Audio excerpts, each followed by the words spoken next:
All right, we're recording. Patrick, thank you. So good morning, everyone. My name is Leo Wilson, and you are tuned into the Region 7 Stakeholder Advisory Committee meeting. This is August 23rd, 2022, and we're going to go ahead and get started. The first thing we're going to do is see if there are any members of the public that would like to make comment on what we're up to or what we've seen in the past presentations or any of the dialogue that's going on, or even anything on the website. So at this point, if there's anyone from the public who'd like to speak, just go ahead and let me know, and we'll go ahead and put you on. And this time I don't see any attendees in the wings, so it's just us right now. Oh, good. They came late, so they're going to miss their opportunity. They'll have to do it online, as they're allowed to do. Again, for the record, it's important for people to know that they have the opportunity to make comment at any time by directing them to the website, and that's region7@aacounty.org. So very easy to do, and welcome your comments. So I'm going to go ahead and close the public comment part, and we'll go into our old business. And the first old business item is to approve the meeting minutes from the last meeting, and they were attached to the email everyone received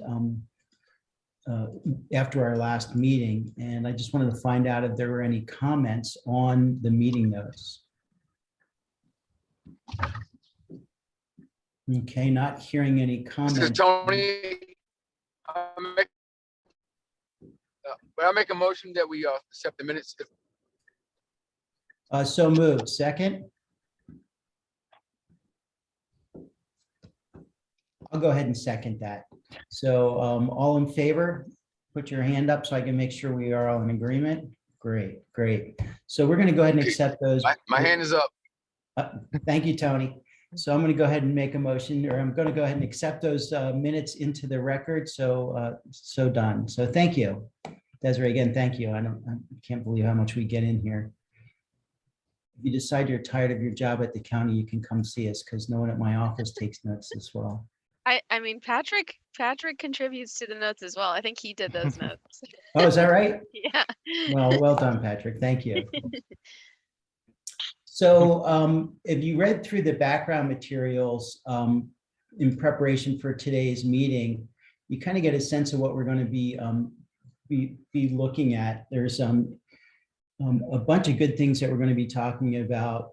I think we'll hear about health issues, aging, disabilities, and recs and park. It's basically about environment and trying to make sure that we're achieving equity where we are able to do so, I think is an important part of it. You'll see that in the 2040 comp plan notes too. So I think it should be pretty interesting, and we're going to go ahead and get started. And there is a slight adjustment to the agenda, as Patrick and I were talking about. Carissa is going to talk to us first, and she's the director of the Department of Aging and Disabilities for the county. So thank you for coming and talking to us, and we'll go ahead and dive right in if that's okay.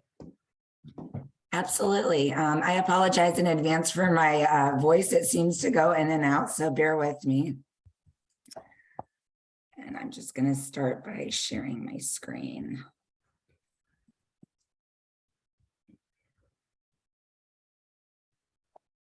All right, there we go.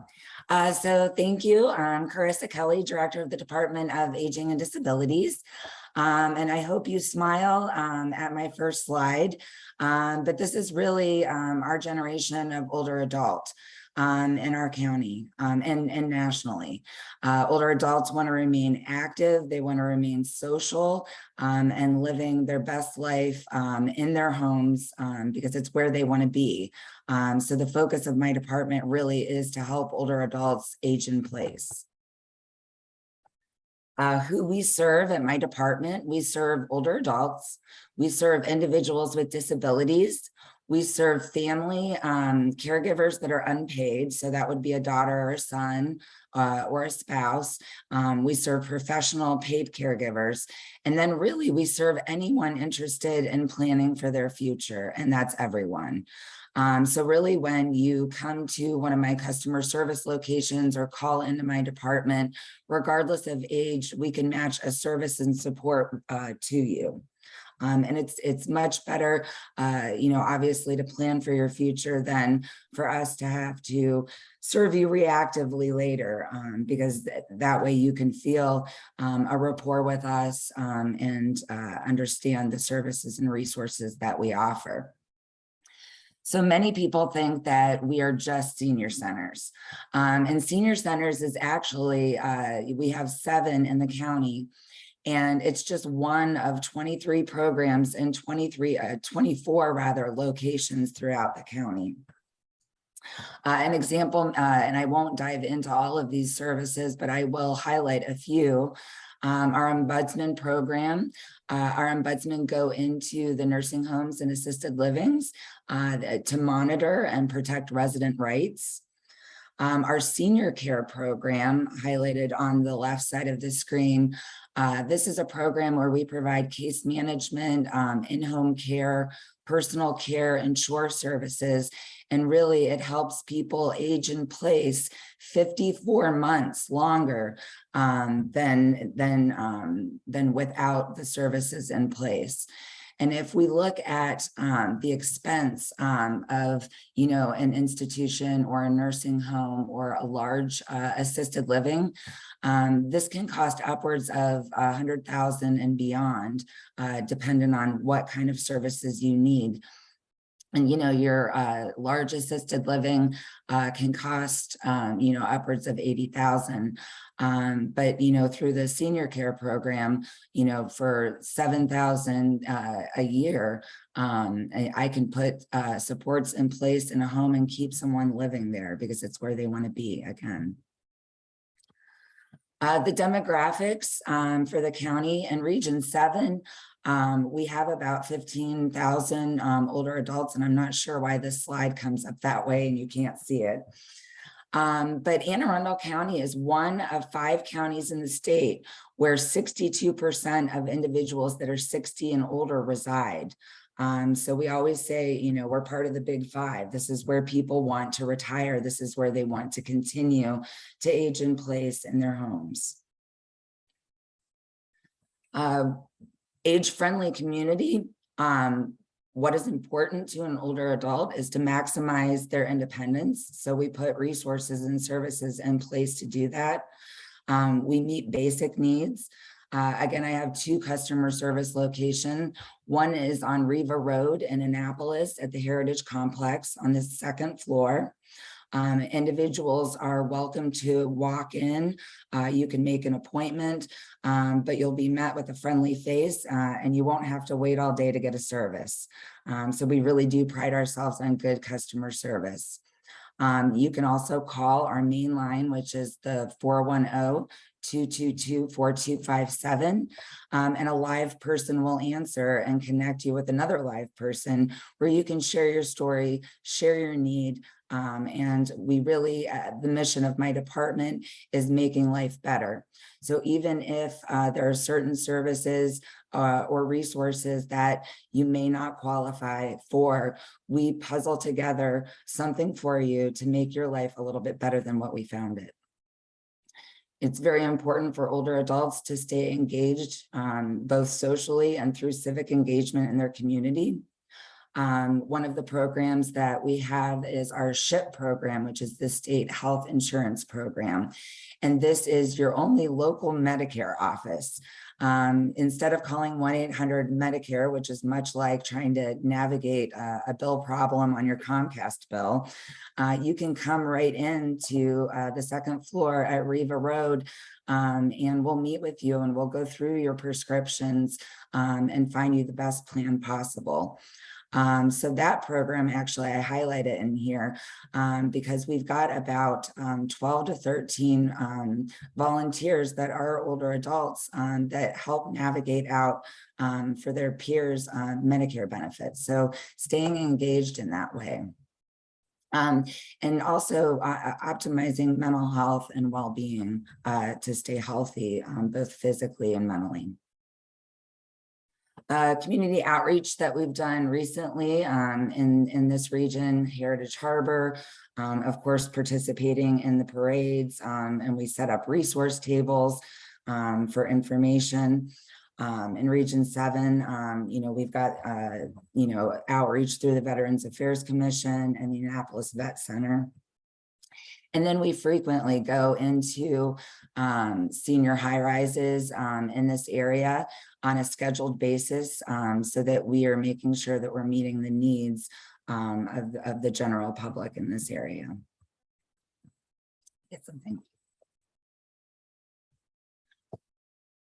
So you'll be surprised to know that though, as far as our brick and mortar, we have the Annapolis Senior Activity Center, but we also have Annapolitans and other individuals in this region that attend the South County Senior Activity Center. So both centers, one is not located in the region and one is, obviously, but individuals can go to these centers and take Anne Arundel Community College classes, fitness, art, special interests, ranging from Tai Chi to, ceramics. There's a lot of, volunteer opportunities within these centers for older adults. We have parties, flower sales, flea markets, you name it. The centers also serve as nutrition sites for older adults. So you can come in and get a hot meal with our local vendor. And really, in COVID, we had additional funding from the federal government through our federal counterpart, which is the Administration for Community Living. And we utilized this in COVID to not only meet the nutrition needs of older adults, but to create a win-win with local restaurants that were struggling. There were many local restaurants that had told us they would have had to close their door had we not utilized our funding to procure food from the different restaurants and keep everyone in business and keep older adults happy and fed. So that goes into one of 23 programs again, is our senior nutrition program. So we operate nutrition sites, as you can see. We actually operate over 21 in the county, but these are a few that are within region or surrounding that we individuals can sign up for meals, and we come in on a daily basis and provide that. In addition to that, we have our home delivered meal program. So older adults that are homebound and unable to get out to grocery shop or unable to get out to get a meal, we have a volunteer base that goes out to their home and delivers food for them Monday through Friday. Also, we participate in the Senior Nutrition Farmers Market program annually. This is about a 3-month period while farmers markets are busy, and we offer vouchers for produce at those markets for individuals that are older adults. And then our Shop and Eat program. So you can go to a senior center and we use local grocery stores to pass out gift cards that are 50% discounted. So you could get a Fresh Market gift card that would be $50, you could buy it for $25. And that's a program that is throughout the county. Challenges. These challenges are not innate to Anne Arundel County nor to Maryland. These are challenges experienced on a national level. So the first is, access to geriatric mental health. It's very important as you age to have access to a geriatrician or a mental health geriatrician.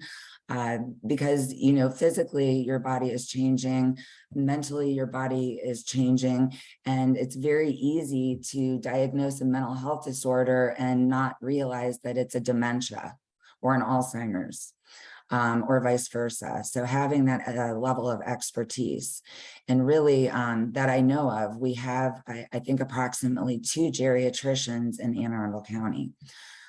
So having to travel, to a different place in order to get good geriatric mental health is problematic for all citizens. And again, this is a national issue.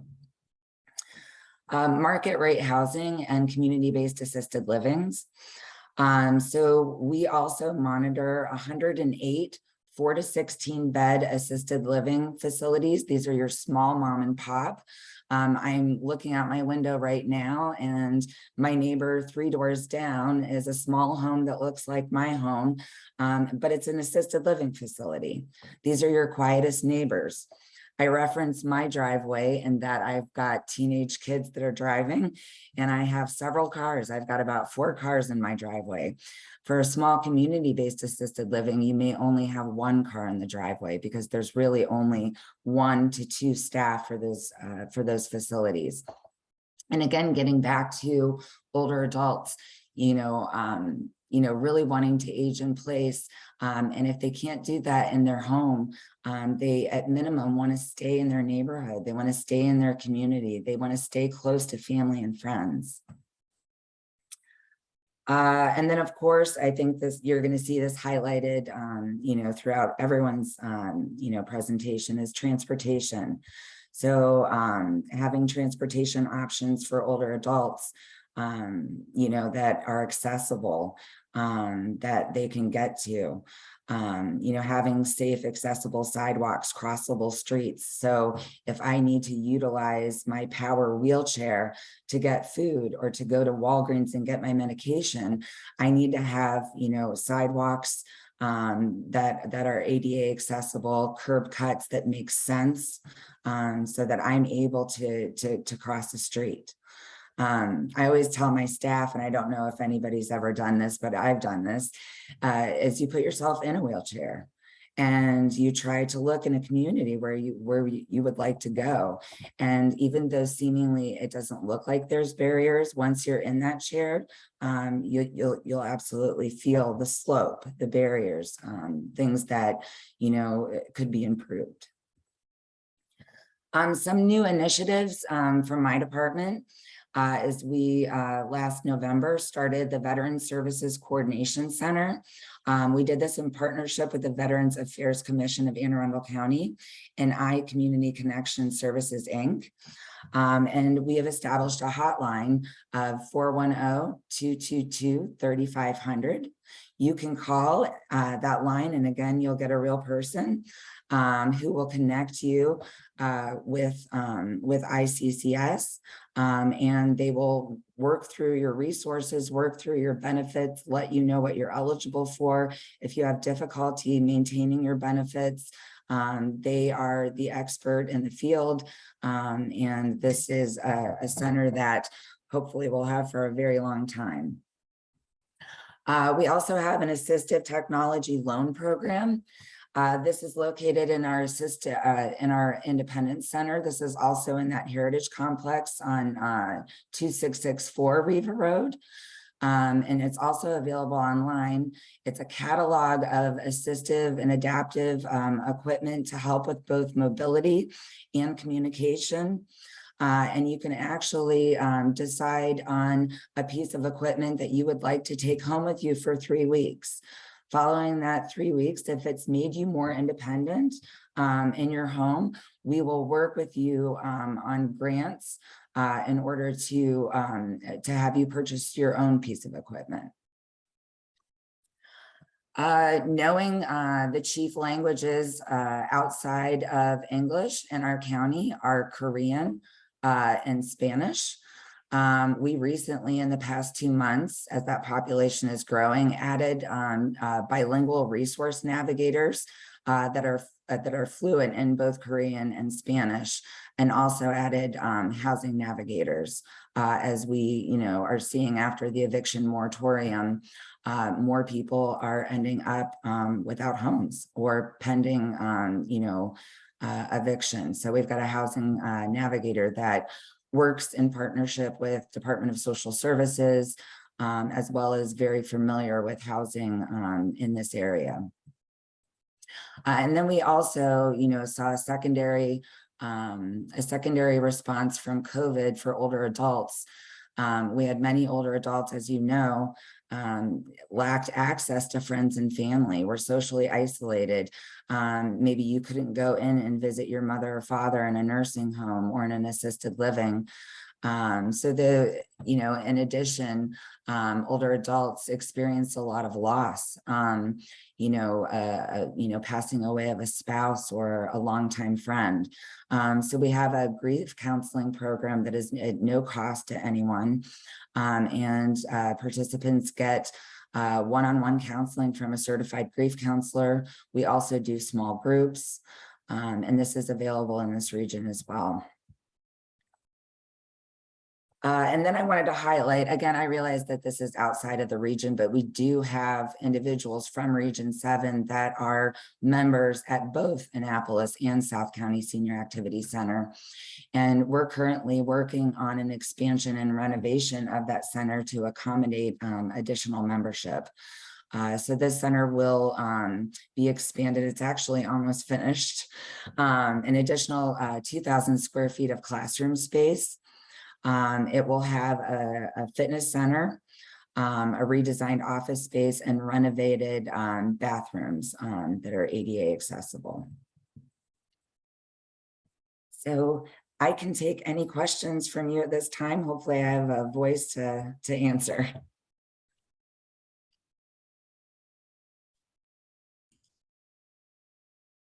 I just want to comment that I think you're doing a spectacular job. These are excellent services and just what we need in the county. So thank you very much.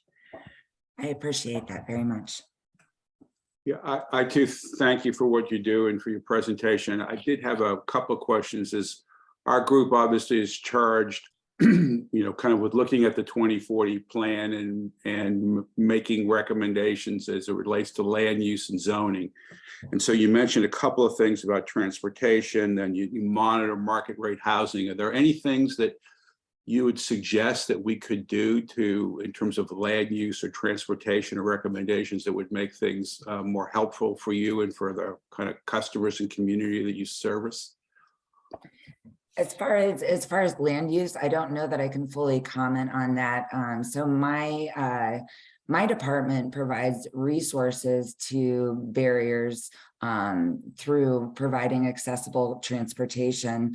As far as, I would have to look to my colleagues at the Department of Public Works but I do know the Department of Public Works, even as recent as a few weeks ago, every project that they do where they have to redesign or take out sidewalks, what they're doing is very ADA friendly and accessible. So, and everything moving forward, they have that at the front of their mind. What are you hearing though? I appreciate that, about like gaps in transportation services. Is that kind of population well served or not well served, or are there any kind of things that are obvious improvements? So I would say that I know that our Office of Transportation, they just recently moved the age for senior centers to 55, which was excellent. So, we serve individuals that are 55 and older. So my counterpart, CM Sneed, was really working on every barrier that we've identified, having more accessible vehicles, allowing us to, expand resources in our programs. So I would say just having ADA accessible vehicles, in the county. I know we also have a nonprofit partner that we work with, Partners in Care, and they have a fleet of accessible vehicles that we actually utilize our grant funding for the Older Americans Act to get individuals to and from not only the they have the paratransit that gets them to and from the senior activity centers, but we provide accessible rides once you're at the senior center out to things like getting your prescriptions, going to the grocery store, things like that, so that they're able to count on, being able to reach what they need. One more, and again, I appreciate your time and your kind of insight. You mentioned you have a neighbor who has kind of a in-home place for kind of the seniors to live. Are there any zoning restrictions that you know about that kind of discourage that, or flip side, encourage that? Did they have a problem kind of, getting a permission to be able to do something like that? And assuming that that's a good option, is that something you think could be effective for people who just physically can't live in their homes anymore, but yet, as you said, want to live in their community? Yeah, so I know that that's been kind of a tricky subject with zoning as it relates to different constituent and political views. So I didn't want to get too much into that. But, currently I think, I don't believe that these facilities have to go through special exception, but I'd have to reference planning and zoning on that as well. Hi, this is Tony Spencer. How are you? Good, how are you? Okay, good. Thank you very much for your presentation.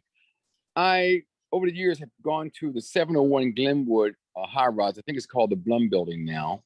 Morris Blum, that's it. So do you have people who are not seniors but had disabilities to live with them? I thought that's what I saw there. But do you have a separate facility process or location for people who have disabilities? For as far as Morris Blum, so we don't operate Morris Blum. Okay. We operate a nutrition center in Morris Blum, so individuals can get meals. Okay, but do you have the concept of having people with disabilities who are not seniors still living with seniors? Yeah, that's what if they need a level of care, you can see that in your nursing home and also in assisted livings. So we have a nursing home diversion program for those younger people with disabilities, where we try to get them on what's called a Medicaid waiver, so that they can go out and use their waiver to procure a different living situation that's not within a nursing home. Thank you. I had a question for you. Larry kind of covered it with the first question I had about the group homes, essentially. I think they're such a great resource for some people. And I think as a group, we should really try to make sure that we are encouraging those kind of facilities moving forward in our region. But the other question I had, it's kind of timely. I'm trying to convince my mother-in-law to move to the area, and she is a widowed. She is on a fixed income, and it's just really hard to find affordable housing here. Does the county offer any type of stipend or assistance in terms of finding affordable housing that might not be as part of a retirement community? Yes, absolutely. I'm glad you brought that up. That is one of our programs. So we actually have a subsidy that let me back up to answer that question if I could. So if I'd mentioned the costs earlier of 100,000, 80,000 for a large assisted living, large nursing home. So let's say that I'm a retired teacher or police officer and I have a small pension. And the other source of my income is Social Security and what you're mentioning as a fixed income. So I have dedicated years of service to, my community, and it's very difficult to afford those larger places. So that small community-based assisted living, you can generally, with all inclusions, you can negotiate your rate at those facilities, and it can be anywhere from $2,000 to $3,500 a month, but it gives a lower cost option and really personal care. We have a subsidy of $650 a month that we offer through a state grant, and there is a waiting list for that. I've got, I think, 136 people on the wait list for that subsidy. So I would encourage you to probably reach out to us or reach out to me. I'm the only Carissa at the Department of Aging and Disabilities, and I can definitely connect you with our housing director that works very closely with all of those facilities. And there's other things we can do. I always say there's not one answer, one grant, one program for any person. And so we find ourselves puzzling together resources, but we get it done. Yeah, and I think it just goes, I guess the larger point I'd like to tie into this in terms of what our group can do is I think making affordable housing for seniors is should be a priority for the region as we move forward as well. So it's not just, young families or, attracting new people to the region. It's making sure that people, like you mentioned, can age in place, and also that people can afford to take care of their in-laws. Right. Thank you. Thank you. I have two questions. One is related to the last one. Do you know what the average income is for the senior community in Anne Arundel County? So the average income is between, 3,500 and 5,500 is what I would say. Because of course, we have a lot of retirees.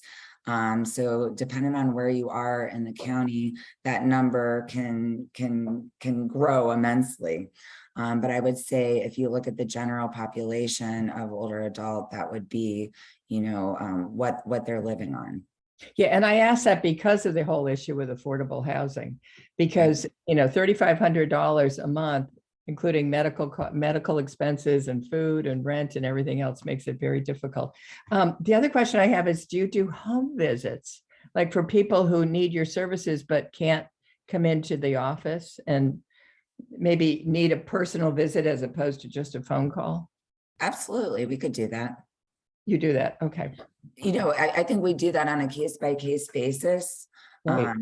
So if a person is, homebound, we can absolutely go out and have one of our, case managers meet with the individual. Typically we don't see that very often, but we're always willing to meet people exactly where they are. Terrific. All right, thank you. Lily's got a question. Go ahead, Lily. Thanks. I was caregiver for my mother for many years, and we went to Annapolis Senior Center all the time. That was probably 8 years ago, and it really is a great community place, and it's kind of interesting. You end up reconnecting with a lot of people because they're bringing their parents in, and or they're helping with the program. So it really is a wonderful resource. I had two questions. One is demographics, and one is kind of recommended recreational activities for seniors. The demographics out in Annapolis Neck Peninsula, it seems like we have a lot of senior housing communities, congregate care facilities. I mean, what we're looking at, I think, talking to what Anna was saying, is just what kind of zoning or what kind of community benefits we're looking for to plan in this area. So it seems like we are kind of senior centric out here. And I don't know if your demographics support that or not.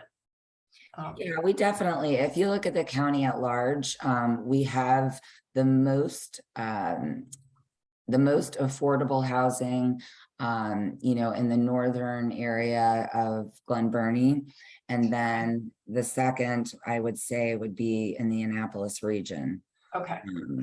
So there's a group, we're looking at some redesign of Peninsula Park. So that's just outside, just in this Annapolis Neck area. And there's a group that's coming, that's part of the stakeholders from Bay Woods. So that's a senior community here.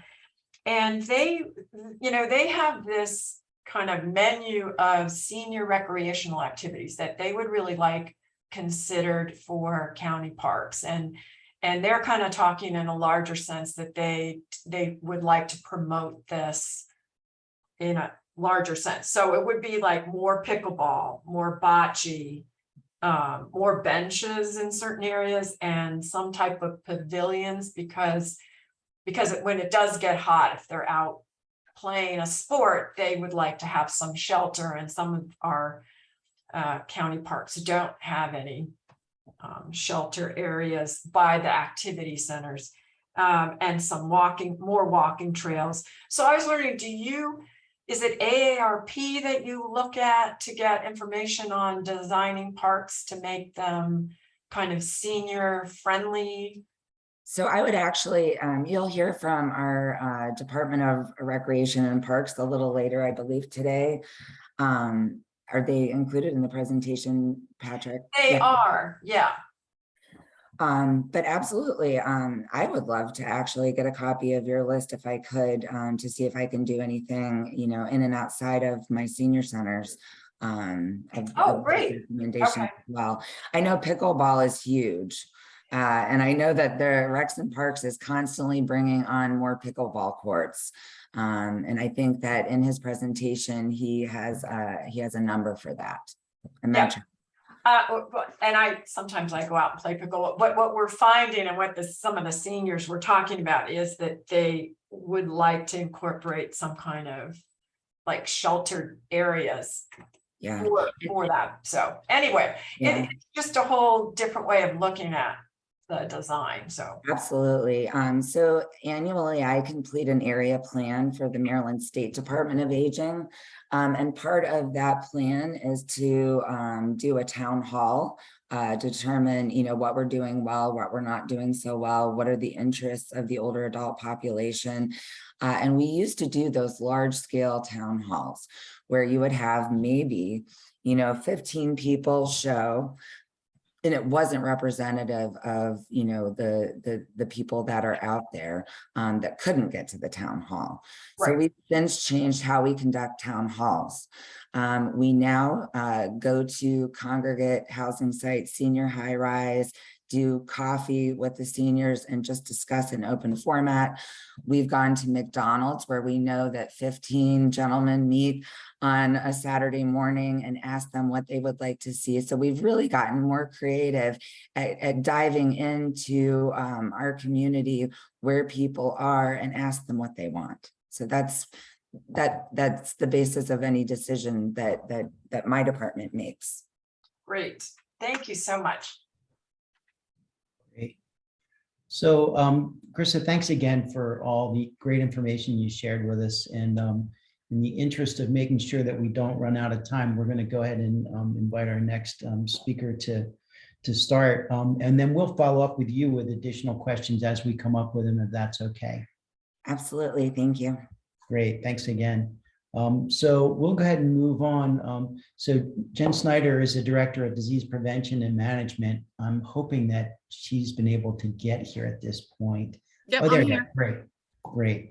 Yes, Thanks for joining us. Appreciate it. Thank you. Yeah, thank you for having me. I apologize for being late. So I will go ahead and start this. Can everybody see that? I can, yes. Awesome. Okay. As Leo stated, my name is Jennifer Schneider. I am the Director of the Bureau of Disease Prevention and Management at the Anne Arundel County Department of Health. I am going to be talking to you guys today about how public health plays an important role in regional planning. And hope to illustrate how public health works with other county agencies to create healthy communities. And so when I talk about public health, I'm speaking about both community, school, and environmental health. The inclusion of public health in comprehensive planning ensures the required connections between land use and transportation and chronic disease prevention and safety. So the built environment can have a direct impact on public health issues, including water quality, adult and childhood obesity, inactivity, cancer, and respiratory problems. So just to give you a brief background of the Anne Arundel County Department of Health, we are a local health department that is a division of the Maryland Department of Health, and we serve over 575,000 residents and have served the health needs of the county since 1930. We have nearly 900 diverse employees that consist of physicians, nurses, social workers, sanitarians, counselors, health educators, nutritionists, therapists, and other allied health and support personnel. We have a operating budget of over $80 million that has increased, as well as our employees since COVID came to us a couple years ago. The Department of Health is responsible for improving the health of Anne Arundel County with a vision of vibrant county with healthy people in healthy communities. And our mission is to preserve, promote, and protect the health of all people who live, work, and play in Anne Arundel County. And so we do that by sustaining partnerships with individual residents, public sector agencies, community-based organizations, healthcare providers and insurers, academic institutions, businesses, and other private sectors. We work very closely with the Department of Aging, Recs and Parks, Annapolis City, and our libraries in Annapolis as well. So we are, the DOH is held accountable for enforcing certain federal, state, and county laws, regulations, guidelines, and standards of care. In addition to regulatory and enforcement work, we provide direct, mandated, delegated, and local initiated public health services. We have 5 programmatic bureaus within the health department. We have the Bureau of Environmental Health that provides mental health and substance abuse resources to the community. The Bureau of Disease Prevention and Management, which is my bureau, we offer childhood immunizations. We do flu vaccines, HIV, STI prevention and care. We have TB in this bureau. Our disease surveillance program is in this bureau as well as our chronic disease prevention program. We have the Bureau of Environmental Health, the Bureau of Family Health Services, and School Health Services is our other bureau in the health department. Oh, shoot. Sorry about that. I pressed the wrong button. So we have multiple locations throughout the county, specifically for this region. Those specific locations in this region are highlighted in yellow, and I just wanted to provide just an overview of what services are offered at these highlighted locations. We have 13 static sites throughout the county. We do have 1 mobile unit that does visit the Annapolis area on Wednesdays and Thursdays. And then we are headquartered in Annapolis off of Harry S. Truman Parkway. At our Annapolis Health Center location, we offer dental, WIC, environmental health. Our birth and death certificates are here, our MCHIP program and REACH. We have a Behavioral Health Services South location, which provides adult addictions and recovery support to the community. At the Health Annex, that is where my bureau primarily is housed, where we have HIV/AIDS case management, STI testing, and education. As mentioned, we have TB, disease surveillance, and then chronic disease prevention. Primarily here, we have preventative care, health education, the health education program. Also, we provide services at the behavioral health program provides services at Jennifer Road Correctional Center. We have our main health center for the Department of Health is the Parole Health Center that's located in Annapolis off of Drew Street. Where we provide childhood immunizations, WIC services are there, HIV/AIDS testing. Recently, we did add COVID vaccine, so anybody can walk in to get COVID vaccine there. We provide TB testing and pregnancy testing at the Parole Health Center that is open Monday through Friday, 8 a.m. to 4 p.m. And as I stated, we also have the Wellmobile, that's our mobile unit. We have staff in over 125 public schools. We work closely with our hospitals and the city of Annapolis. And we also, which was definitely an initiative that we started in the middle of COVID, is really bringing our services to the community.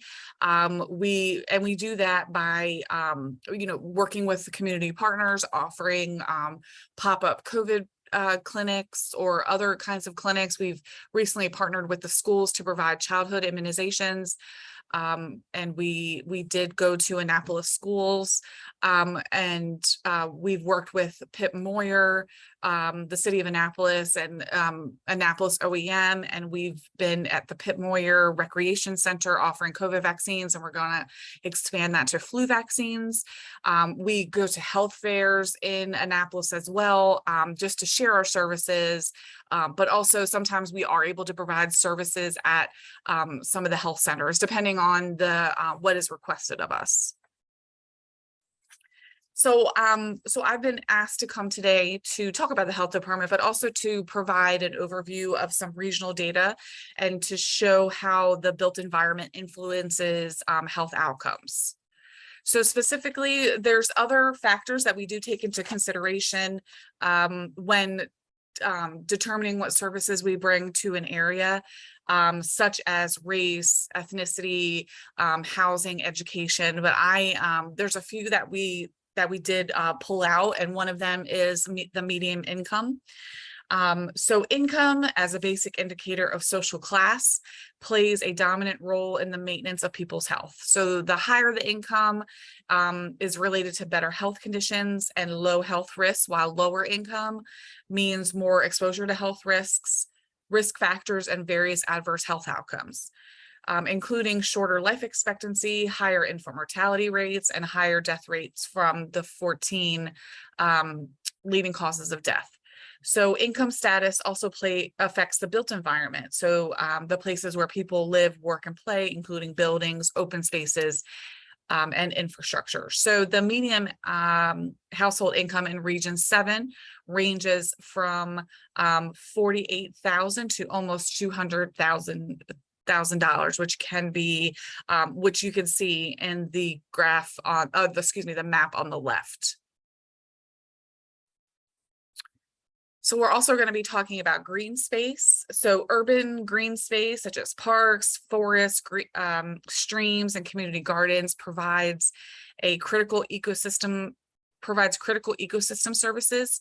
Green space also promotes physical activity, psychological well-being, and the general public health of residents. And so as you can see here, you could see the areas in the region that have green space and parks.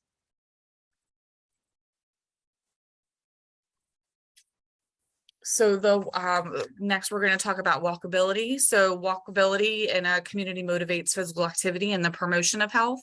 And so in Region 7, the score ranges from least walkable, which is the very light pale green, to most walkable, which is the darker green areas. So that depicts the most walkable areas in this region. And then all these factors kind of work with each other to, lead to health outcomes. And so Region 7 reports a relatively high incidence of inpatient and emergency department encounters for cardiovascular disease and diabetes compared to the rest of the county. So as you can see from the graph on the left, the CVD rates in Region 7 range from 95.4 to 172.5 per 10,000 of the population. The lighter the color, the less emergency room encounters for heart disease. And then the darker is the highest rates of hospital visits. And then on the right is the diabetes rates. So in Region 7, diabetes ranges from 24.8 to 53.8 per 10,000 population.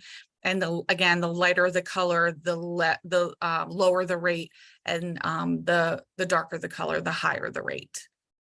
So this is, all these factors, the built environment, influences health outcomes of Anne Arundel County residents. So food environment, I know that some of you may be interested in healthy food access and the food environment. So lack of access to healthy foods contributes to higher levels of obesity.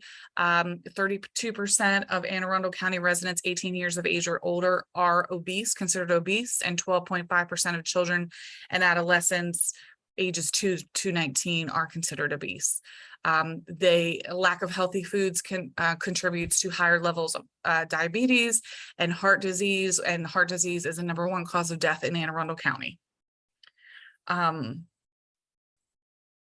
So the food environment, when we're looking specifically at Region 7 and the food environment, the map on the left is showing the percentage of households that are enrolled in SNAP or receiving food benefits.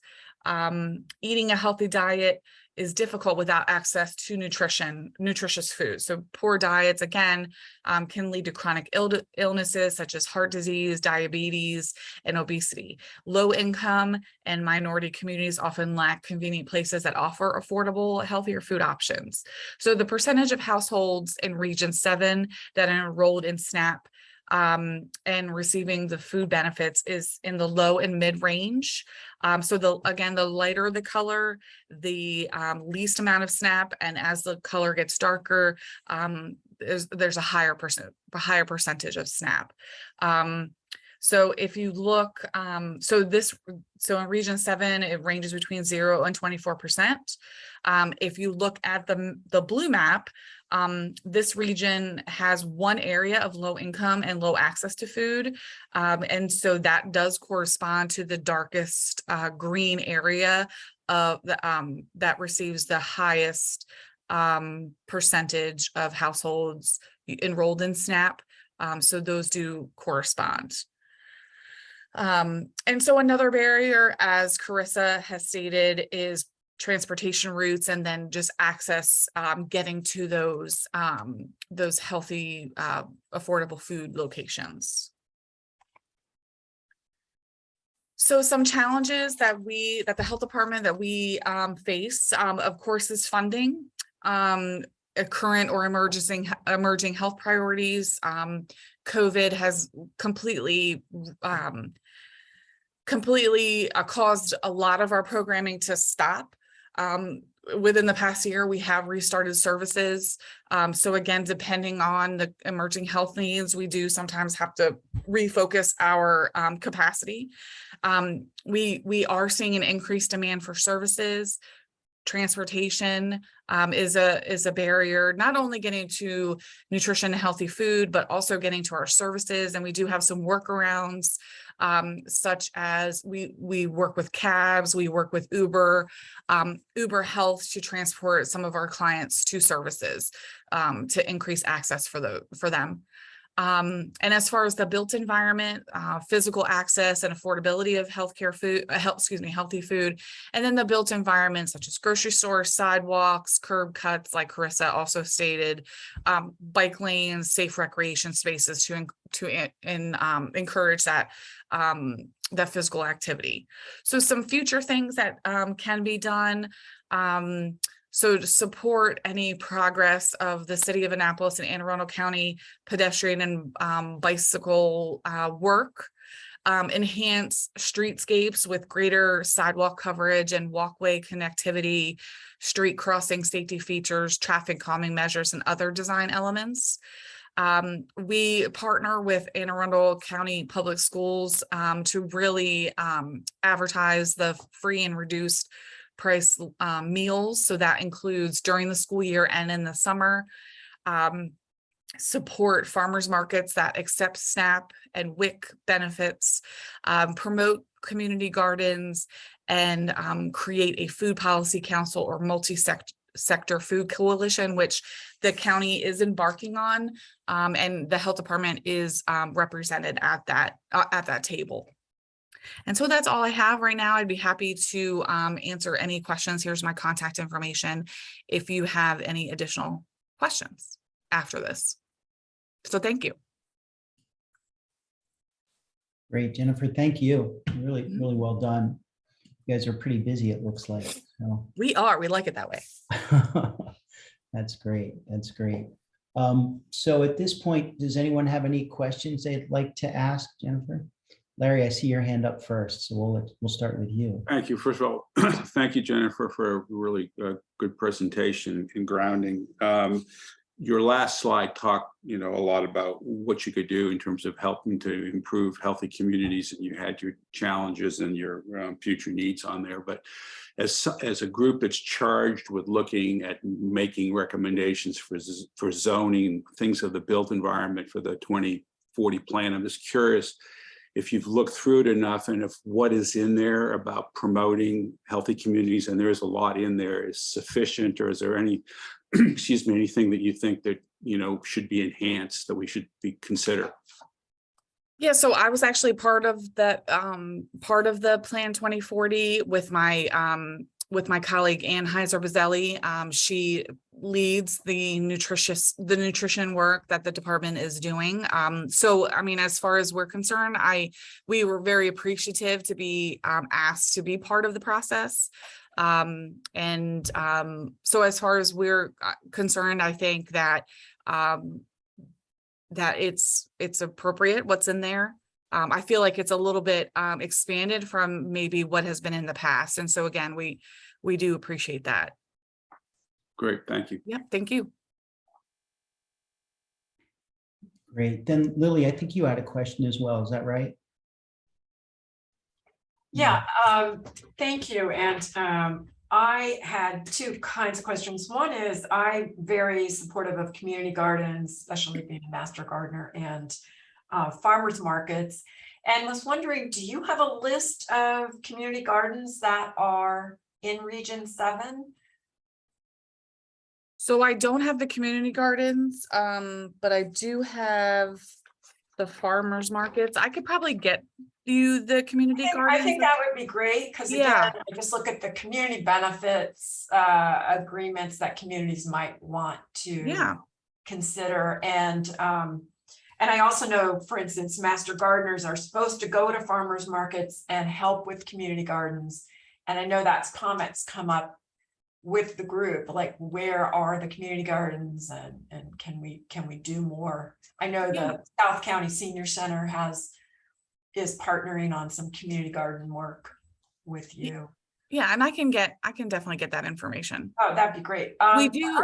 Oh, I'm sorry. No, that's okay. So we do. I know that we partner with schools on their community gardening, as well as community partners. Specifically, like, I know it's not in your region, but up in Brooklyn Park, we partner with Restoration Community Development Corporation and Light of the World Ministries on their garden that's up in Brooklyn Park. But yeah, so definitely I can see if we can get that information for you. Thank you. I have I have one question on, I'm sorry, I had two questions, but the other one is waterborne diseases.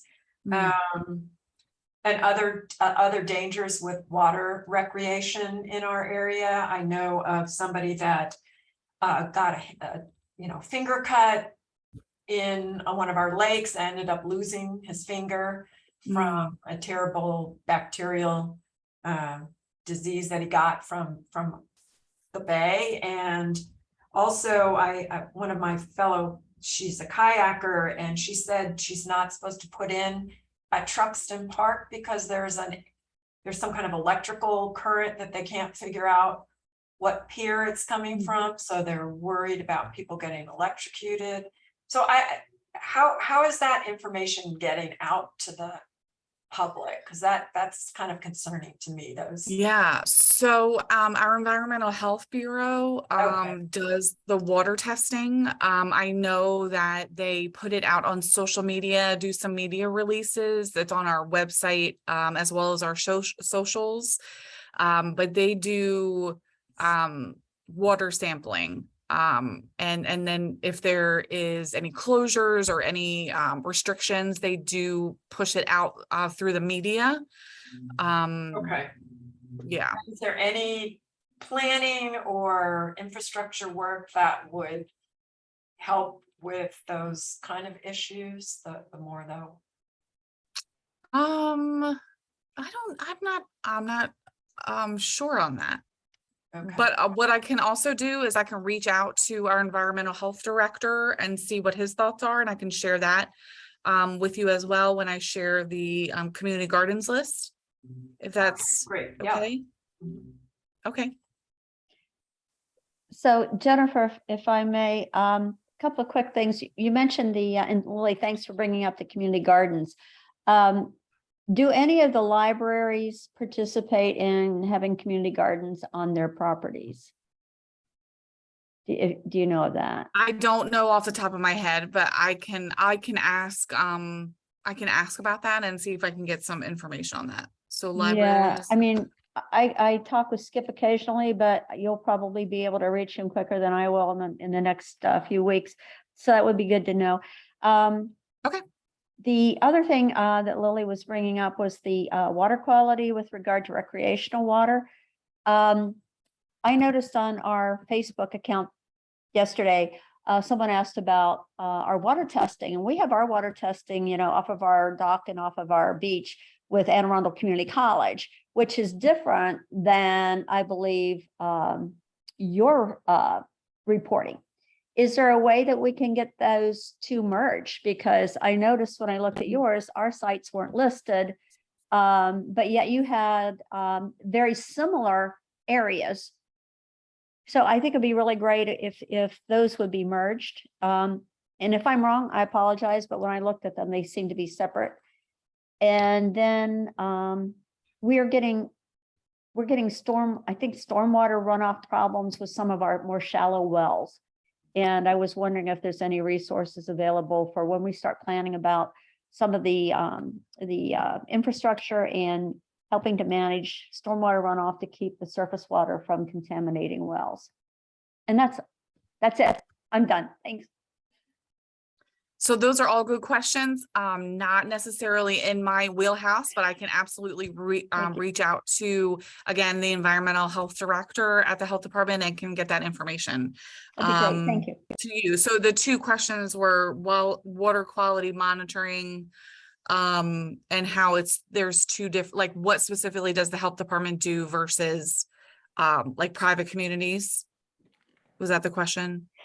Okay, no, not, so the one was recreational water quality. Water, And the fact yep. that the county seems to do separate testing from the community college. And Oh, since community college, yes. could they be merged? And then Got the it, other yep. one was And what, as those- we review some of these concerns with Stormwater. transportation and so on, what resources are available to provide us guidance in the basic risk and issues with regard to stormwater runoff that may be Yep. contaminating shallow wells? And is there any Yep. health department resources available to help residents with those issues? Got it. Yes, ma'am. And I the got that. community gardens at libraries. Right. Yep. I I asked got that. three. I beat Lily. I'm sorry. Yes, ma'am. I Thank- got those. Thank you. Thank you. Okay, I have a question about the high rate of diabetes and heart disease. That's really concerning because it looks like there's a strip in our area that's really at a high level on both of those. You talked a little bit about demographics. Do you have some additional demographics on the high risk people, including age, ethnicity, and so on? Yeah, so that information, I don't have that. We do have that. It is in the report card, our report card that I think was shared with you guys. But I can definitely get more information about the specific demographics in those areas. Yeah, including income, because it looked like, and I think what you were referencing was that it was the lower income section. Correct. And And- that's, yeah. And Possibly a lot of that is in the city as opposed to the county. it is. So, yeah. So when you looked at, so like the built, the food environment map, the high percentage of SNAP rates that was in Annapolis City. And then that corresponded to the low, healthy food access areas. So there used to be a program in the county that supplied produce to seniors, and that stopped. Is there such a program for these low income areas? Do people buy the surplus from the farmer's market or anything like that and then bring it to these folks so that they don't have to go? I assume that often people cannot go to the farmers markets. They're either working or they have no transportation to get there, or the farmers markets are quite high in price. Right. So Carissa can speak of the senior program, but just real quick from the health department standpoint.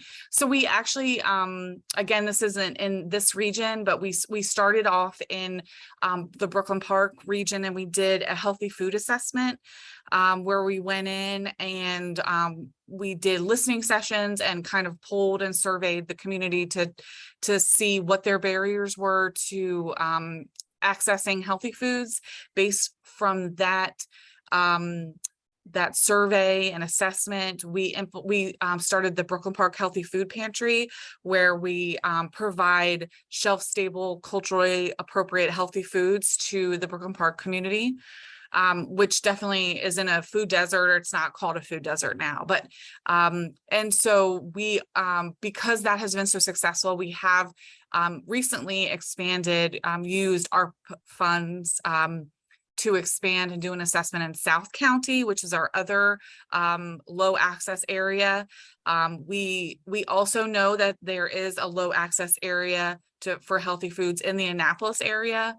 And we have thrown around the idea of mobile food, like a mobile food unit, like going into the communities, because the health department, that's really what we want to focus on, is going into the communities and providing those services to overcome those transportation barriers or income barriers.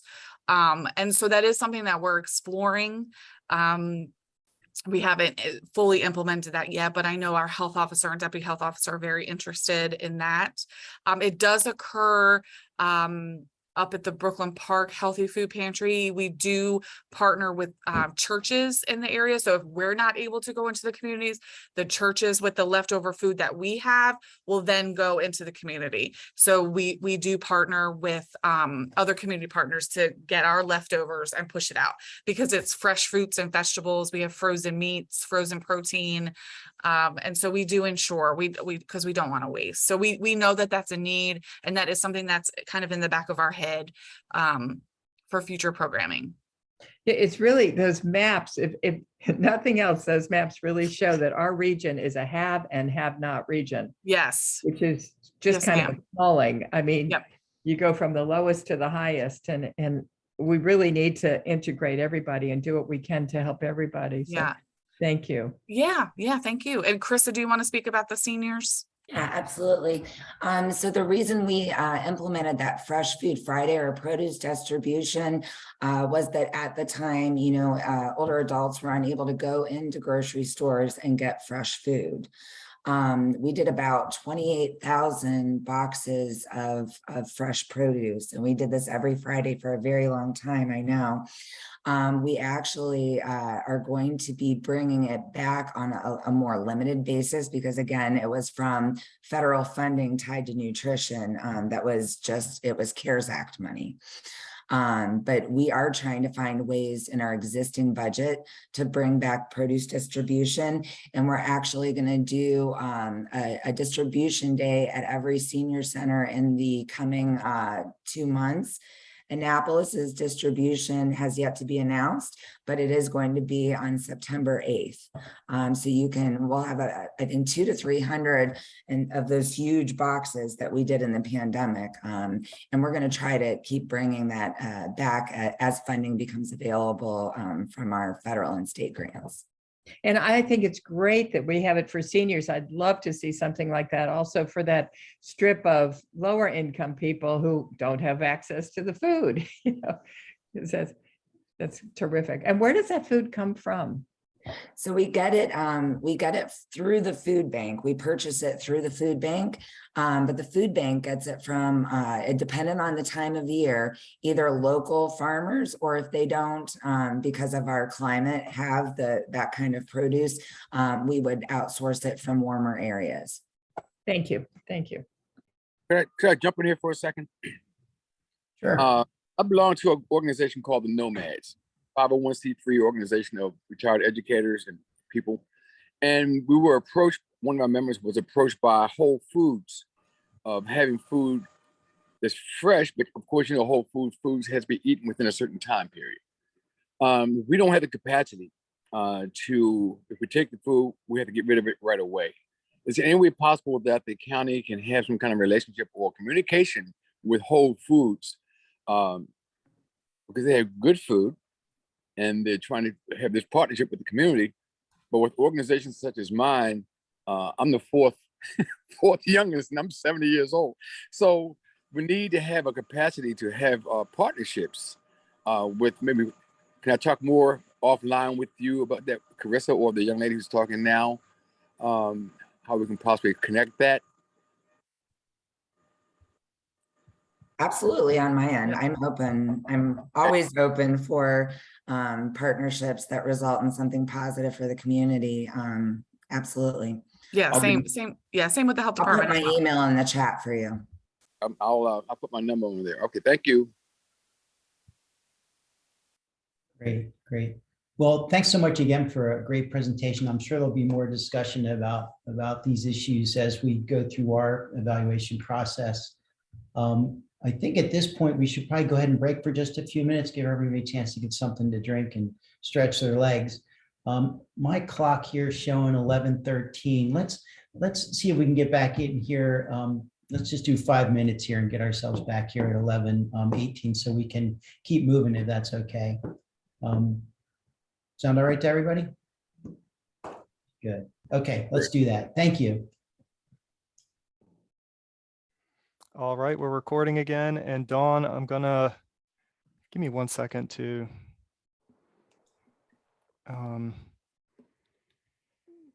share my screen for you. Thanks, Patrick.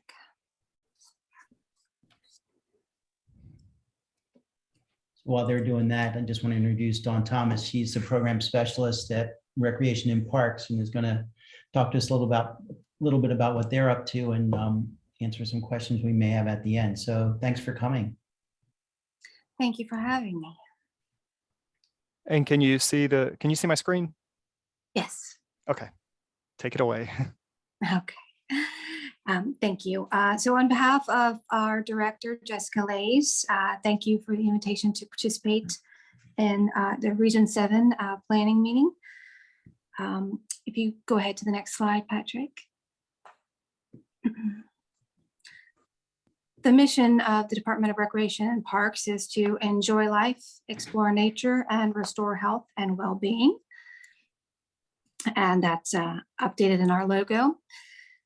So as a large overview, and I've got some details specific to Region 7, but at a countywide level, we have over 12,800 acres of parkland, 160 parks, over 200 trail miles, that's regional trails and trails within our parks, 1,700 amenities in the parks, 2.1 million park visitors between August 2021 and February 2022, nearly 1.5 million trail users in fiscal 2021, 300,000 swimmers at 2 aquatic centers, North Arundel Aquatic Center and the Arundel Olympic Swim Center, 100,000 golfers at 2 golf courses, that's the Preserve at Eisenhower and Compass Point, 30,000 skaters at 2 ice rinks, and those are in Glen Burnie and at Quiet Waters Park. And those numbers relate to fiscal year 2021. 5,244 participants and 364 recreation programs to date in 2022, 316 youth lacrosse teams and 3 June tournaments, 28 summer sports camps. An average of 2,682 children per day are served by 46 childcare centers, 700 plus employees, including 600 temporary or seasonal workers. And FY23, our operating budget is $39.7 million, and our capital budget is $99.7 million. And go ahead, advance. In Region 7 specifically, this lists our county parks and areas where we maintain a facility, and that's generally the Board of Education. We have a cooperative agreement with the Board of Education for use of fields and tennis courts, basketball courts, sometimes on their property. So specific to Region 7, you can see that at the bottom of this chart. So we've got over 650 acres in county managed, maintained parks. And you can see the list there broken out. And if you want to go ahead and advance to the next slide. The Land Preservation Parks and Recreation Plan is a plan that we update every 5 years. It's required so that we can continue to receive funding through the Maryland Department of Natural Resources Program Open Space grants. And it provides pretty much our strategic plan for our framework to build out, to maintain in the county. 3 steps in developing this plan is to measure the demand, inventory, public input, very important, analyzing locations, and we look at the proximity and equity, develop a plan to meet the needs. So we look at what people are saying is needed, and there's a model for that based on a demand, proximity, and equity. 3-part plan to achieve goals include acquisition of new properties, development of existing properties and facilities, and rehabilitation of our existing facilities. For Region 7 is unique in that we have not just the county's system of parks and recreation areas, we also have the city of Annapolis's boundary, and their have a department for recreation and parks, properties that they manage and maintain, as well as programs that they develop. Our needs analysis in this land preservation park and recreation plan did include the city of Annapolis. So there's a section on that. You can go ahead to the next slide. So we have the map here showing specific to Region 7, and the parks are shown there, and the trail system. The city of Annapolis, we do show it's kind of a maritime route, I would say, more than a trail system. They have 3 specific trails: the Spa Creek Trail, the Poplar Trail, and the Naval Academy Loop Trail. The county has the South Shore Trail that reaches Region 7. And there is a good amount of coordination with the city of Annapolis relating to pedestrian and bicycle facilities, which Jennifer from the health department mentioned. And they have a couple of staff members who regularly participate in the county's bicycle advisory commission. It's a very robust group that was created in 2015. It meets every other month. And is staffed with various agencies in the county, as well as at least one public participating from each of the county councilmanic regions. So the city is very engaged with the commission and with the county offices, specifically of transportation. And you may have heard this before in expanding the Poplar Trail is one of the initiatives that the county is assisting the city with. The Poplar Trail expansion, they also call it part of their which is the West-East Expressway, to connect Poplar Trail to the South Shore Trail, which would be fantastic regionally as well as just locally for this area. There is a project to work on improving the Bna Trail as it comes into the city at Route 450 and the Naval Academy properties there. So the Naval Academy is participating as that, along with the City of Annapolis staff in their planning and mayor's office. And there was one, so that's called the Route 450 bike retrofit. And the county works with the State Highway Administration and meets quarterly, where the city also participates. And we review lists of various projects and programs and what their latest updates are, how we can resolve any potential issues. So there's a lot of communication work to include the city with the county in those efforts. Okay, so back to the land preservation park and recreation plan specifically, the supply and inventory is part of that review, and there's the listing of the county parks in Region 7. We have the Arundel Olympic Swim Center, Bestgate Park, Broad Creek Park, Homeport Farm Park, Parole, Green Space, more of a preservation area. Peninsula Park, which has been mentioned earlier, the People's Park, Quiet Waters Park, South Shore Trail, Thomas Point Park, and Wiley H. Bates Heritage Park. And Spa Creek Trail goes through that area. Our inventory and supply was compared to national standards.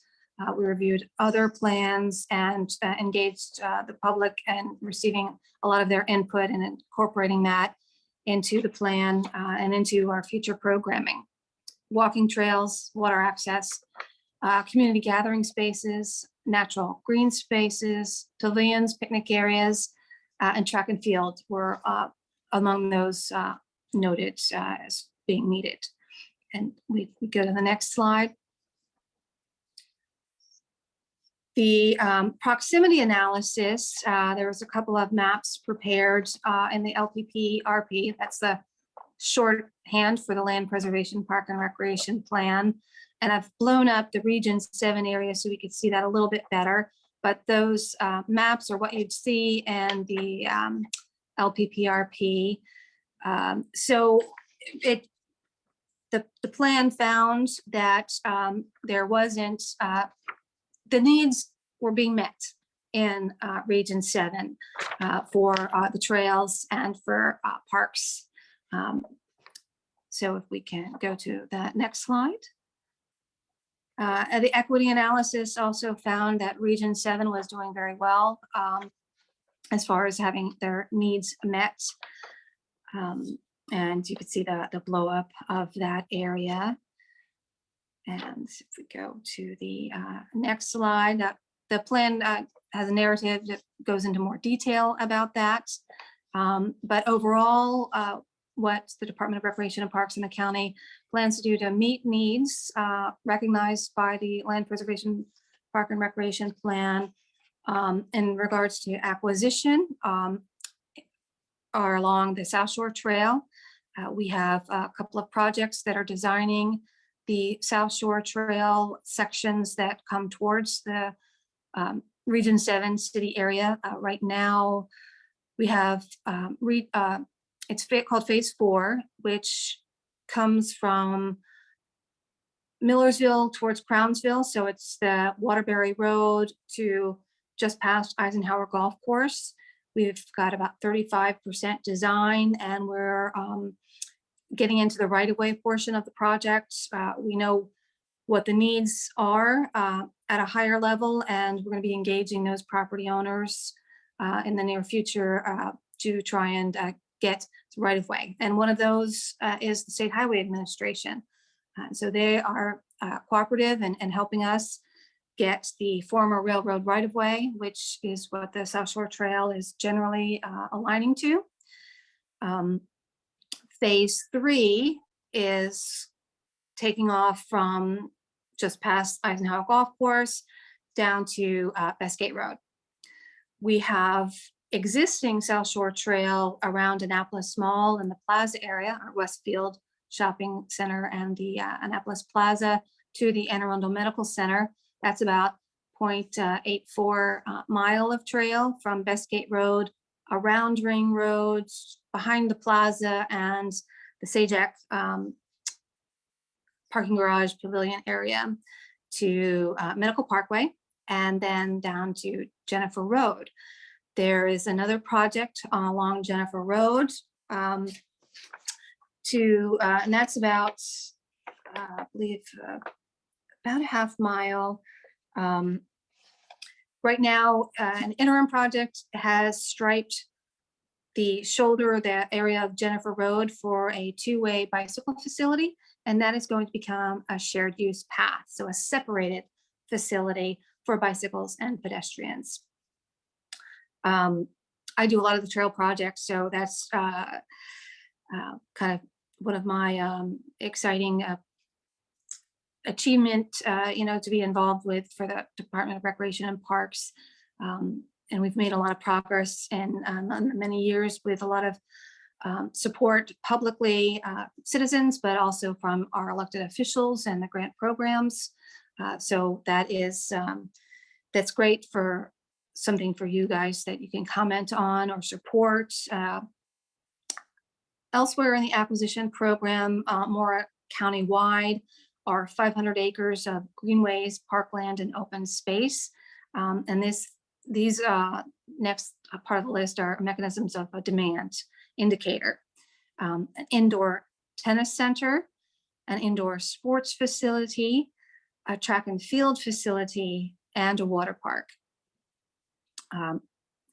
For facility development, Quiet Waters Retreat, which is the newest expansion of the Quiet Waters Park at the southern area around the water, and working towards developing that area. Countywide dog parks are in high demand. And in facility rehabilitation, we have ADA compliance project, which I'll talk a little bit more about on another slide. And that, of course, goes to our equity elements that we want to achieve a better quality for folks in the county. And our next slide.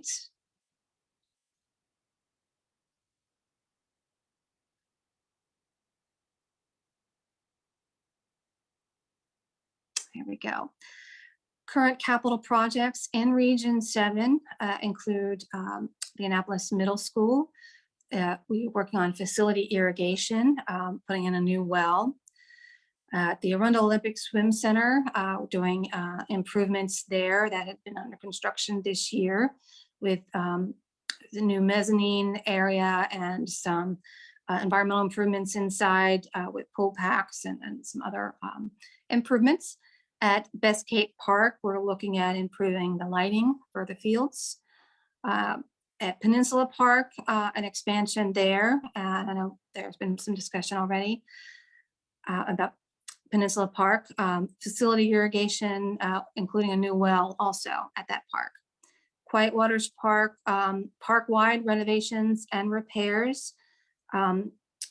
The fountain at the entryway and the general entryway was noted earlier, perhaps before the recording started, but that is an element that our superintendent is looking to replace with something more appropriate and meaningful and environmentally friendly, so that we are looking to improve that entryway, that gateway to that beautiful park with these renovations and repairs. That park is, it's over 20 years old. So there's a lot of work being done, and there's quite a lot of projects, separate projects just involving improvements to Quiet Waters Park. We did a conditions assessment of the entire park, which is instructing those capital projects. Erosion repair at Harness Creek, trail resurfacing was recently done. Actually, I'm go back on that. I'm thinking of Downs Park, but they are working on the trail resurfacing at Quiet Waters Park. Master planning the retreat property, which is that new addition, and working on the Earl Conservation Center, with the Chesapeake Conservancy. That expansion area is a partnership with, I believe that the Navy, Chesapeake Conservancy, funding from Program Open Space, and an additional county funding. Along with the City of Annapolis, we are working on capital projects for accessible boating center acquisition within the city. You probably saw recently the acquisition of the Cars Beach, Actonia area, which also was helped with program open space funding from the Maryland Department of Natural Resources. A paddle park in the city for acquisition and development of. And as I noted before, the Poplar Trail connection to the South Shore Trail. And next slide. ADA compliance. We did an assessment countywide. An initial phase 1 looked at the majority of our parks. We had a specialist along with a local consulting firm work and visit all of, well, as many of our properties as they could at the time. There were several parks that didn't get picked up because they were under construction at that time. And our trails will be included in the phase 2 assessment for this program. So it's very robust and detailed for each park that they assess. They identified all of the deficiencies. So these aren't just accessible routes. They are, bathrooms, buildings. If the door is too heavy for a person to open, there's certain weight requirements or push, pull kind of weight limits to make sure people of all abilities could enter, heights of switches and door handles, as well as access to the courts and the fields, parking, van accessible parking, as well as just regular accessible spaces, curb cuts, pathways. There is a couple of, there's several ways that we are attacking the deficiencies that were noted in this project. One is a funded rolling account to address these, which is fantastic for the county to have in place, and continued funding of that is something that if you could speak to that, that would certainly help us move forward in each year, because there's, we want to achieve a more accessible system, and we do have some work to do. So your support of that would mean a lot to us. When we do a new capital project, in our annual program, we look at, are there ADA deficiencies that we need to address, and folding those into whatever that capital project was intended to do, whether it was put in additional fields or courts or parking areas. And in our regular renovation, there's a rolling renovation account, a capital account for our parks and facilities. And when we work in an area, we look at addressing deficiencies there, like signage for restrooms. So when we've already made some improvements in each of these areas, Lake Waterford Park is the first project in this rolling funded account. In our renovation account, we've had our maintenance crews going through all of our all the regions, but putting up appropriate signage for the restrooms and the access doors, adjusting the doors for weight, and putting trash cans on accessible routes. Sometimes they're off in the grass, and accessing pavilions and items like that when they go in, making sure that they're located on an accessible route. And some new adaptive recreation facilities, baseball, softball field at Brooklyn Heights Park, power chair hockey rink at Lake Waterford Park, in addition to the other deficiencies, ADA. So this would be the first of its kind in our county for power chair hockey. We met with an individual who participates there and gave us some great background and information and how we could serve that group of interested athletes, and an adaptive boating center in Annapolis, as we mentioned. And if we go to the next slide, I think there was a question, and I didn't get to see that, but I'm sure at the end I'll answer that for you. County parks and maintenance areas, again, repeating the slide from earlier, there's 11 in the county, and then those Board of Education sites. It's not all of the schools in your region are listed. It's just those schools where we maintain something on the Board of Education property out of our budget. And then our Recreation and Park headquarters, which shares building with the Department of Health Annex at Harry Truman Parkway. And it's also the parking area for Broad Creek Park, which is right behind us at Harry Truman. And we can go on. Couple other things I wanted to note here is we have an application. I'm sorry, if you can go back just 1 second, Patrick. Application called Park Finder as a tool that was developed by our Office of Information Technology.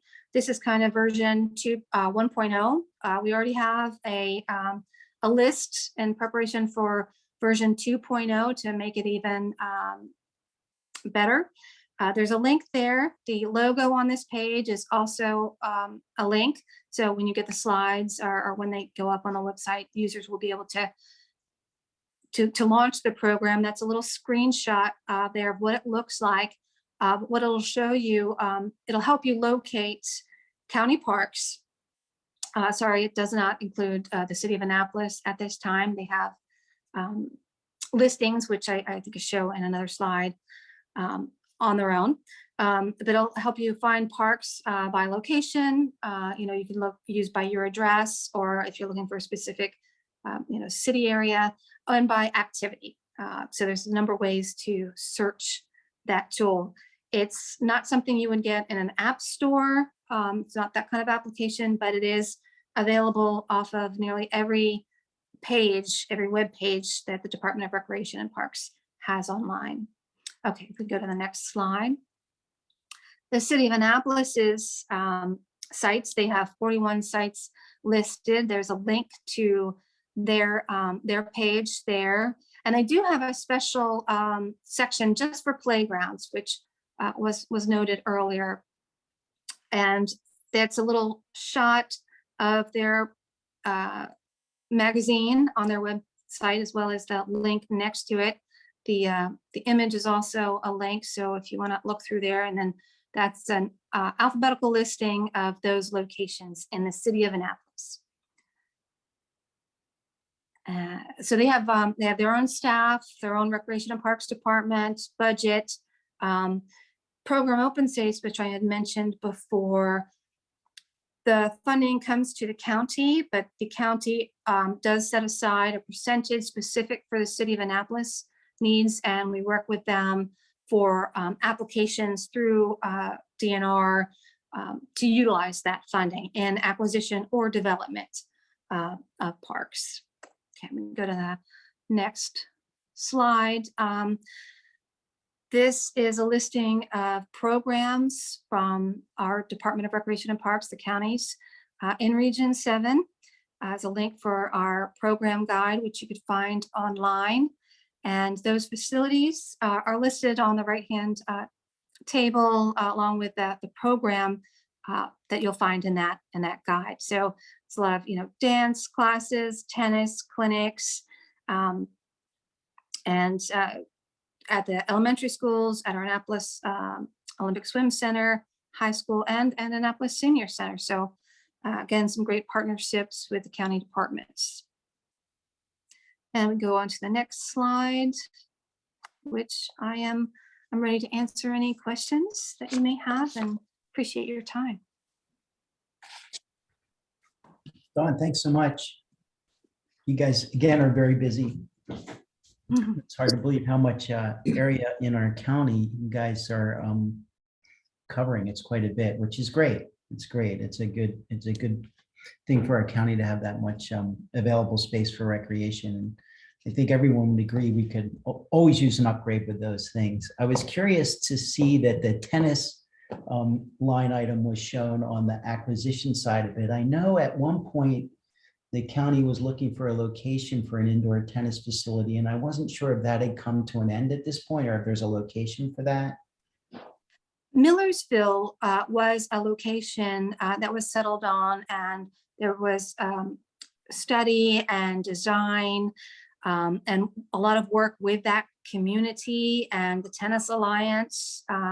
There's an engaged stakeholder group of tennis players, and unfortunately, there were just an inability to kind of progress further. So we're looking at that. It's called Millersville Park. It's off of Millersville Road in Millersville. So looking at potential other uses there, but we still want to fulfill that need for tennis facilities, because a lot of the private facilities have changed over to something that's, they can either serve more people or get more fees. So there's not a lot of potential in our county for indoor tennis facility use. So we certainly do want to meet that need and demand. Yeah, I think people used to be able to use the Naval Academy facilities, but I think either that was restricted, and I don't know because I'm not a tennis person, or there just isn't time for people to get into some of the ones that are available throughout the county. A lot of the private gyms, they've reallocated their space by the community college, that fitness center there, reallocated their space, their tennis areas to another use. So yeah, the inventory has certainly decreased in this county. Great. There are a couple of written questions in the chat over here. I'm looking down here. Lily asked, was the ADA compliance survey done for Powell Park? Were recreational activities identified? Let me just check. If the park was under construction, then it wouldn't have, but it'll just take me 1 second to see if that is. And that's just because I've been attending meetings, local community meetings, where there's just a lot of concern that active. So I think there's a big difference between parks listed here. Some have trails and some have passive recreation, and then some have active. And that, I think you saw, that's the spreadsheet I was trying to start understanding, because a lot of the places listed by both the city and the county are more, I would say, passive. There might be some trails, or but as far as places you can do active recreation, the list is smaller. And for instance, Quiet Waters Park is enormous, but there are no courts. Right. And there's so if you're really looking for active recreation, well, I mean, there's water sports. So I'm just trying to figure out how to, and you guys, struggle with that all the time, but Peninsula Park for the area in Annapolis Neck is probably the area that would have the more active recreational sports, right? Would you agree to that? Yeah, that is one of the few there, and it was assessed. Bestgate Park.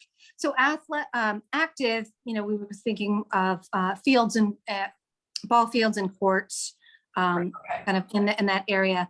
Bestgate Park, it's a small park, but it does have some fields and courts. Peninsula Park, Wiley H. Bates Heritage Park, that has a great synthetic area that was redeveloped a few years ago, and that's also the Spot Creek Trail goes through there, but again, that's passive. So Broad Creek Park has some great natural surface trails, which the runners, the striders like to use. It's a beautiful property, and a good bit of hills to go through. And the health department was great. They prepared several maps showing people different kind of routes. Like if you went into different areas, or so you could do like a half an hour walk or even a little longer walk. Yeah, that's a great trail system. I know the high school sports teams, Annapolis high school sports teams use those trails a lot for training. Yeah, they're great. So We're is gonna- there a way we can get, is there a way I could get that ADA study for Peninsula Park? I'm sorry to be so focused, but I just have a lot of groups that are meeting almost twice a week about trying to make some changes to the design of that park. Yeah, I believe, we do have that, so I think I should be able to get that to your group. I made note also of some of the items you mentioned in an earlier discussion. Yeah. I mean, I just want to see how that's all coming together because it doesn't, there's just a lot of concern. So. Yeah. I'm going to jump to our next question here just because we're Yeah, going to. sorry about that. That's fine, Lily. Are there, and this one's from Priscilla, are there any plans for creating a bike path and walking trails on and around South Haven? Heritage Harbor has lots of seniors who want to be safely active. That's a very interesting question. Some years ago, a couple of members of the community came to the county, and I participated with John Mayer, who was a county employee at that time in the Office of Planning and Zoning. He was a transportation planner, and he did a kind of an assessment of that area. And the problem there was, or kind of a roadblock, was the amount of HOA and community open space that could be used to implement a trail. There's not enough road right of way to do a trail, a separated trail in the area. So what we suggested was if they would get support from the community, and because the community would have to approve easements over that property in order for anything to be built. And that's community wide, not just a single property owner. So they haven't come back with that kind of success. So I would still encourage that group to do that, to build a consensus, of the property owners and folks that live there, showing the county that they do have support for that, because they would have to, like I said, they'd have to convey a right of their property for such a facility. When developments come through, there are opportunities, and we look at potential for getting easements, even if a facility can't be built at the time. But with Region 7, so much of the area is already built out. But we kind of do look at that to make it easier later to do this kind of effort. So if they can build that consensus of support and bring it forward, I think, we certainly look at, again, Walk and Roll is the pedestrian and bicycle master plan update that's currently out for a public comment. I would encourage the group to take a look at that, make comments in that platform. There's interactive maps and other ways you can make comments on that plan. So there's a lot of need in the county, and it's a matter of making, what rises to the top as a priority or something that could get implemented. So you're going to have to compete with a lot of other elements in the county.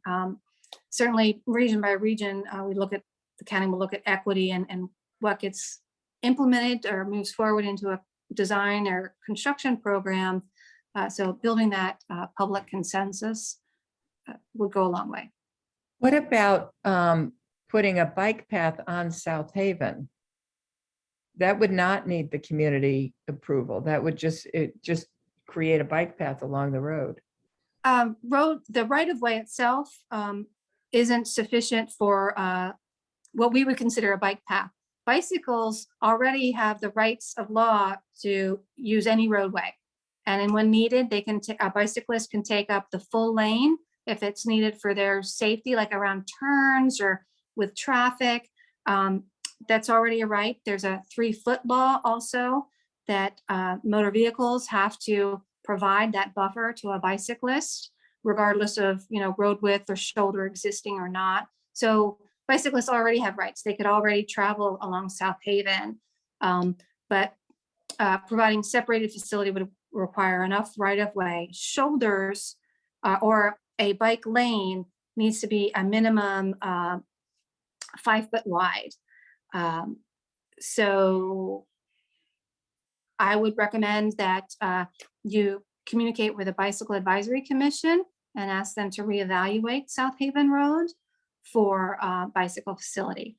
Our Department of Public Works Traffic Engineering Division has been implementing signage or striping along roads to add these kind of facilities, dedicated, shoulders or lanes for bicycles. And they could evaluate that. So a lot of coordination going on there, and a lot of areas of interest throughout the county to be looked at. So please share that interest. So Thank you. We'll be sure to include those types of recommendations in whatever we put forth to the powers that be about trying to get those improvements enacted in our region too. It was a horrible story I read the other day in the paper. I think it was this morning about a bicyclist who was struck. I guess it was in Glen Burnie maybe the other day. Oh, that's terrible. Yeah, I always hate to see those things. And, I think people would do more biking if they felt safer. So we're going to look for ways to make those recommendations too. The Bike Commission, and actually a gentleman from the city of Annapolis, Kurt Riegel, if you're familiar with him, I think he's on the city's transportation board. But the city has allowed bicycles on sidewalks, but according to county code, it was not allowed until recently. So that change has been affected. So bicyclists may use sidewalks in Anne Arundel County anywhere. So, and then Patrick did say there is a public meeting on August 31st at 6 p.m. about that same topic. So that's great. That's great. We'll all learn some more about it. Thanks so much for making the presentation today. Really appreciate all of the information. And I know that we'll have more questions about this from our group, because this, you can tell, is kind of one that people are pretty plugged into. So if it's okay, we'll reach back out with follow-up questions as we have them. Be happy to help you out with anything that you come up with. Thank you so much. Great, thank you. So look, we're running a little short on time, and I'm going to try and keep us moving here so that everyone can get back to their workday. But there was a presentation of feedback map findings that Patrick was going to go over, but we're going to redirect that. It was included in the background information that was sent out prior to the meeting. If you could just take a look through that. There's some really good information. And again, you'll see a strong focus on transportation and some other things we've already discussed that show up there. So what we're starting to get is kind of areas where there's real concerns, stronger concerns in our region about certain items. So please take a look at that before the next meeting, and we'll dig into that a little bit more when we have a little more time. Patrick or Desiree, was there anything else you wanted to make sure we covered before we adjourned? Not at this point. I think we hit all of the things that I was going to mention. The walk and roll, Anne Arundel, the bike ped plan that is out now for review. So go to the website that I put in the chat and offer your comments, Priscilla, and the rest of you as well. Yeah, I see Tony's comment. Bikers need to know their rights. The problem is, I think the bikers do know their rights. I think the motorists are the ones who don't know the bikers' rights. So it'd sure be nice if we had more information available with signage that says, be sure your bikers are safe. Yeah, no, I made that point just because some bikers would go through a four-way stop. Everyone should stop, but they would go straight through when a car has already started through an intersection. So those rights need to be shared, and everyone should be responsible. Yeah, I don't disagree. Okay. Is there anything else that anyone needs to make sure they share with the group before we adjourn?